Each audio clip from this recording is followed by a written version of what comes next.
తలనేని Srinivasarao. America భారతదేశం మధ్య అద్భుతమైనటువంటి ట్రేడ్ డీల్ జరిగిందని చెప్పి ప్రధానమంత్రి నరేంద్ర మోడీ గారు చెప్తూ ఉన్నారు. కానీ పార్లమెంట్ వేదికగా, పార్లమెంట్ బయట రాహుల్ గాంధీతో పాటు అనేక మంది కాంగ్రెస్ పార్టీకి సంబంధించినటువంటి సీనియర్లు ఈ ట్రేడ్ డీల్ వెనుక ఎప్స్టీన్ ఫైల్స్ ఉన్నాయి, ఆదాని కేసులు ఉన్నాయి అనేటువంటి విషయాన్ని చెప్తూ ఉన్నారు. ఇప్పుడు జరిగినటువంటి ట్రేడ్ డీల్ మహా అద్భుతం కాదు, భారతదేశానికి అపారమైనటువంటి నష్టాన్ని కలిగిస్తుంది అనేటువంటి ఆరోపణలని కాంగ్రెస్ పార్టీ చేస్తుంది. గత 2 రోజుల నుంచి లోక్సభని, రాజ్యసభని స్తంభింపజేస్తుంది కాంగ్రెస్ పార్టీ, అలాగే విపక్షాలు కూడా. దాని మీద సమాధానం చెప్పాల్సినటువంటి నరేంద్ర మోడీ గారు రాజ్యసభలో రాష్ట్రపతి ప్రసంగానికి ధన్యవాదాలు తెలుపుతూ ఆయన ప్రసంగించి అక్కడి నుంచి అటే వెళ్ళిపోయారనేది న్యూస్లో వస్తుంది. ఎందుకు లోక్సభలోకి రావట్లేదు? సభానాయకుడిగా లోక్సభకు రావాలి కదా నరేంద్ర మోడీ గారు, రాలేదు. దానికి కారణం ఏంటంటే స్పీకర్ ఓంప్రకాష్ బిర్లా మీరు రావద్దు రాజ్యసభ నుంచి, ఒకవేళ మీరు లోక్సభకు వస్తే మహిళలు దాడి చేసే అవకాశం ఉంది, కొరికే అవకాశం ఉందని చెప్పి సమాచారం ఇచ్చారు అనేది అంతర్జాతీయ మీడియాలో అలాగే లోకల్ మీడియాలో కూడా వచ్చినటువంటి న్యూస్. ఆ కారణం చేతనే నరేంద్ర మోడీ గారు లోక్సభ నుంచి వెళ్ళిపోయారని చెప్పి నిన్న మొన్న జరిగినటువంటి పరిణామం. తాజాగా అసలు అమెరికా భారతదేశం మధ్య ట్రేడ్ డీల్ జరిగిన దాని మీద స్పష్టత వచ్చేసింది. ఎలా వచ్చింది అని అంటే, యాక్చువల్గా ఈ ట్రేడ్ డీల్ ఓకే అయిన తర్వాత అమెరికా అధ్యక్షుడు ట్రంప్ తన ట్రూత్ ఖాతాలో ట్వీట్ చేశాడు, ట్రేడ్ డీల్ కుదిరింది, 50% ఉన్నటువంటి ప్రతీకార సుంకాలను 18% తగ్గించేశాము, దీంతో భారతదేశం ఒప్పుకుంది, ఫలితంగా అమెరికా నుంచి వ్యవసాయ, పాడి ఉత్పత్తులు వీటన్నిటిని కూడా మేము, రసాయనాలు, రకరకాల ఉత్పత్తులన్నింటినీ కూడా మేము దిగుమతి చేస్తాం భారత్కి, దిగుమతి చేసుకుంటే 0 ట్యాక్స్ తోటి మేము అమ్ముకోవచ్చు భారతదేశంలో అని చెప్పి చెప్పారు. అయితే దానికి నిజమే అని చెప్పి భారత ప్రభుత్వం నుంచి ఇప్పటివరకు రిప్లై రాలా, కొద్దిసేపటి క్రితమే వచ్చింది. గత 2 రోజుల నుంచి అసలు ట్రేడ్ డీల్ విషయంలో ఎందుకు భారత ప్రభుత్వం స్పష్టమైనటువంటి విధానాన్ని ప్రకటించలేకపోతుంది అనేటువంటి చర్చ జరిగింది. దీంట్లో ఏదో మతలబు ఉంది అనేటువంటి అనుమానాలు కూడా రేకెత్తించాయి. అందుకే యాజ్ ఆఫ్ నౌ తాజాగా అటు అమెరికా ఇటు భారతదేశం సంయుక్తంగా ఈ ట్రేడ్ డీల్ గురించినటువంటి సమాచారాన్ని అఫీషియల్గా రిలీజ్ చేశారు.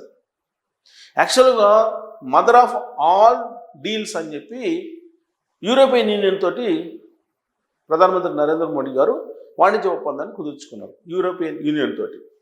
ఆ తర్వాత నుంచి సీన్ మారిపోయింది అంతర్జాతీయంగా. అంతకుముందు యూకే తోటి ఫ్రీ ట్రేడ్ డీల్ కుదుర్చుకున్నారు. దానికంటే ముందు చైనా తోటి అలాగే రష్యా తోటి వాణిజ్య సాంకేతికపరమైన ఒప్పందాలు ఇవన్నీ చేసుకున్నారు భారతదేశానికి సంబంధించి. కానీ ఇవన్నీ చేసుకున్న తర్వాత చివరిలో అమెరికా మెట్టు దిగి భారతదేశానికి అనుకూలంగా ఈ ట్రేడ్ డీల్ కుదుర్చుకునేలా ముందుకు వచ్చిందని చెప్పి చాలామంది భావిస్తున్నారు. కానీ అమెరికా ముందుకు రావడానికి కారణం ఏంటంటే మొత్తం అన్ని రకాలుగా అమెరికాని రౌండప్ చేశాడు నరేంద్ర మోడీ గారు.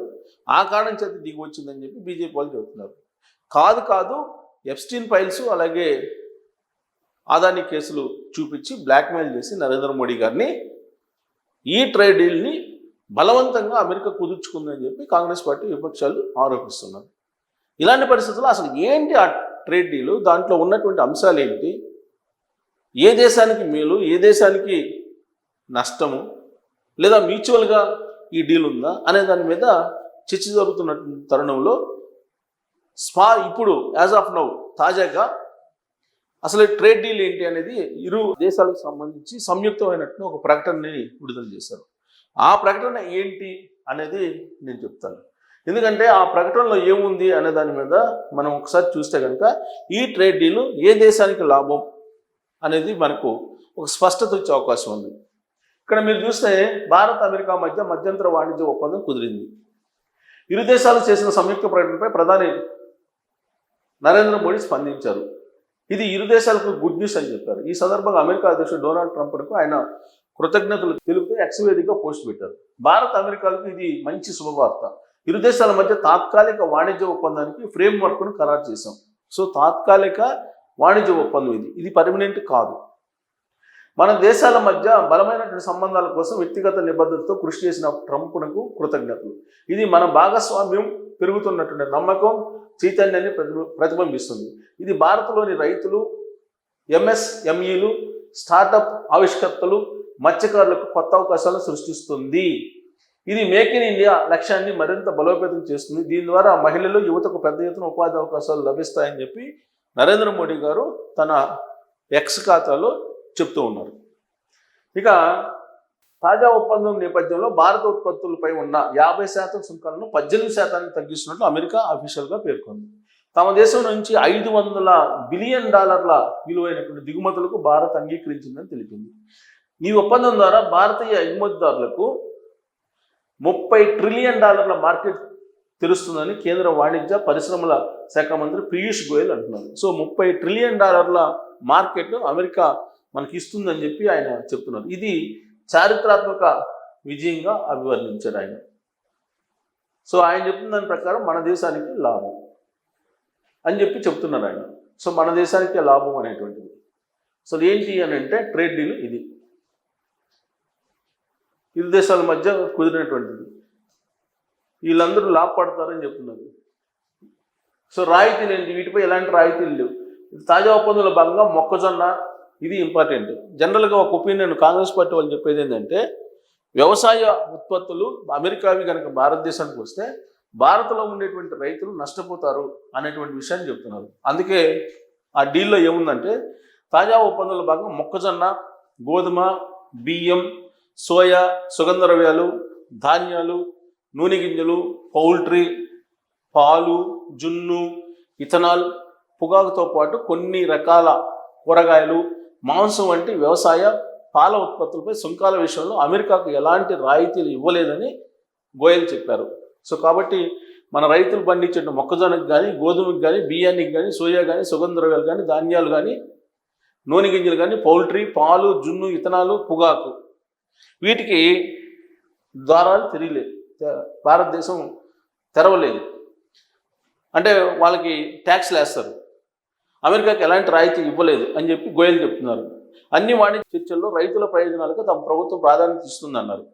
రష్యా నుంచి చమురు కొనుగోలు చేస్తున్నారనే కారణంతో గత ఏడాది భారత్పై 25% అదనపు సుంకాలు విధించిన సంగతి తెలిసింది. తాజా ఒప్పందం నేపథ్యంలో వాటిని తొలగిస్తున్నట్టు యూఎస్ పేర్కొంది. ఈ మేరకు ట్రంప్ కార్యనిర్వాహక ఉత్తర్వులపై సంతకం చేశారని వైట్ హౌస్ పేర్కొంది.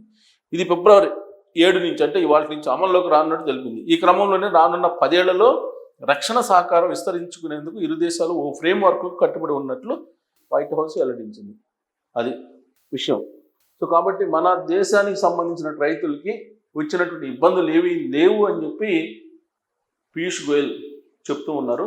అది మనం పరిగణలోకి తీసుకుంటే కనుక ఖచ్చితంగా భారతదేశ రైతులకి అయితే ఇబ్బంది ఉండదు. కానీ అలా చెప్పినప్పటికి కూడా అమెరికా కొన్ని వ్యవసాయ ఉత్పత్తులు కనుక డంప్ చేస్తే మినిమంగా కొన్ని సుంకాలు వేసినప్పటికీ మన దేశ రైతులు ఉత్పత్తి చేసేటువంటి పంటల నాణ్యత ఆ దేశం ఇచ్చేటువంటి దిగుమతి చేసేటువంటి పంటల నాణ్యతతో సరిపోల్చగలరా అనేటువంటి ఒక సందేహం అయితే ఉంది. కాబట్టి ఎంతో కొంత భారత రైతులకు మాత్రం ఖచ్చితంగా ఈ డీలు నష్టం చేకూరుస్తుందని చెప్పి వ్యవసాయ నిపుణులు, రైతు సంఘ నాయకులు అభిప్రాయపడుతున్నారు. సో కాబట్టి ఈ డీలు మరియు వ్యవసాయ చట్టాలు ఏదైతే ఉన్నాయో వ్యవసాయ చట్టాల సందర్భంగా పార్లమెంటు బయట, పార్లమెంటు లోపల ఏ విధంగా అయితే పోరాడే విపక్షాలు ఈ డీల్ మీద ఖచ్చితంగా అలాంటి పోరాటం చేసే అవకాశం ఉందని కూడా తెలుస్తుంది రాజకీయ పార్టీల నుంచి వస్తున్నట్టు సమాచారం ప్రకారం. మరి ఈ డీల్ చేసేటువంటి ట్రిగర్ ఏదైతే ఉందో ఇది రాబోయేటువంటి రాజకీయాల్ని, రాబోయేటువంటి రాజకీయ పరిస్థితుల్ని మార్చబోతుంది అనేటువంటిది కూడా వినిపిస్తుంది. మరి ఈ డీల్లో ఉన్నటువంటి అంశాలు నేను క్లుప్తంగా చెప్పాను. మరి ఈ డీల్ మొత్తం చూసిన తర్వాత మీకు ఉన్నటువంటి అభిప్రాయం ఏంటి? భారతదేశానికి, భారతదేశ రైతులకి లాభం చేకూరేలా కనిపిస్తుందా, కేవలం ఇది ఎగుమతిదారులకి లాభం చేకూరేలా ఈ డీల్ కనిపిస్తుంది అనే దాని మీద మీరు కామెంట్ చేయొచ్చు. Thank you.